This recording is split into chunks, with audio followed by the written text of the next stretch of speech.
Nothing in the world can stop me now!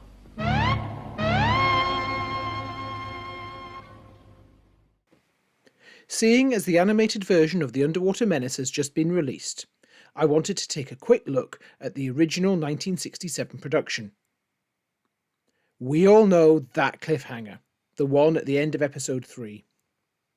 What you might not know is that this cliffhanger, like the others in this story, was restaged at the start of the next episode. The camera script and telesnaps give us some idea of how this might have looked on screen.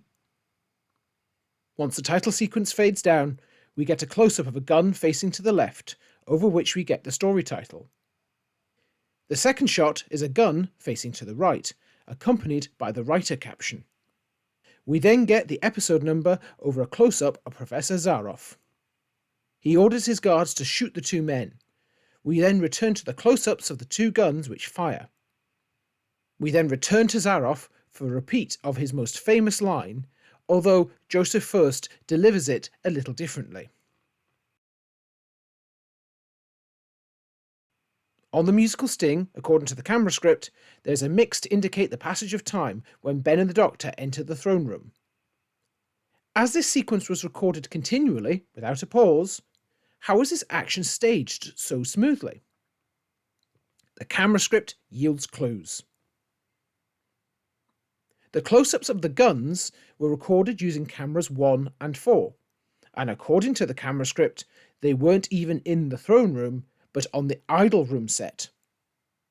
Joseph First's close-up was recorded by camera 5, and there is a suggestion in the camera script that he's actually on the laboratory set for this sequence.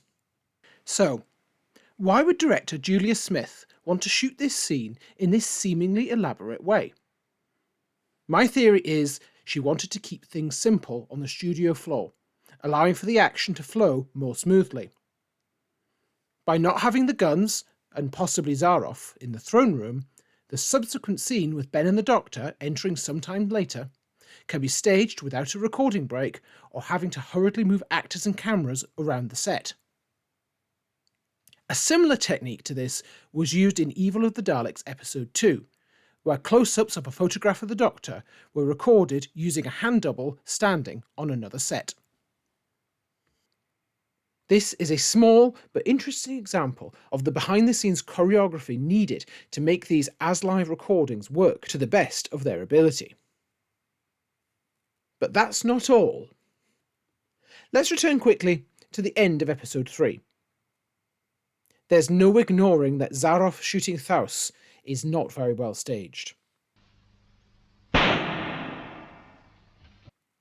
Practical gun effects had been used in the series before, so it is a bit odd that we don't have one here. Once again, the camera script yields a clue. The end of episode 3 is slightly different on the page.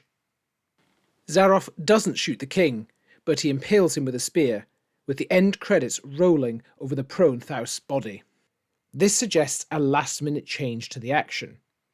Perhaps to remove Zaroff killing Thaus in a similar manner to how he offed Ramo earlier in the episode, or it could simply because they wanted to simplify the scene, removing a small recording break to bloody up Thaus.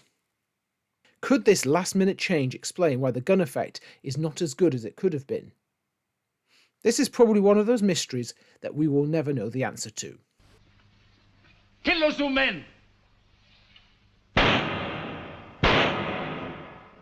Nothing in the world can stop me now!